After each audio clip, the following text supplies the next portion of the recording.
How to post your archive again on your Instagram profile. Hi guys, in this video I will show you how to post your archive posts on your Instagram. It's so easy and quick, so let's jump in. First thing, go to your Instagram and go to your profile.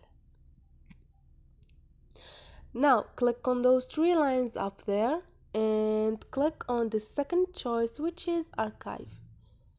Now click on this post. I only have one post. You choose your archive. What do you want to post?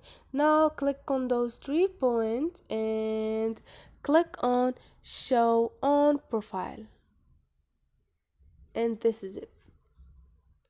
Now go back to your profile, reset your profile, and they're gonna show up your archive on your profile again. And this is it guys. Hope this video was helpful to you, and if you liked the video, don't forget to subscribe and like.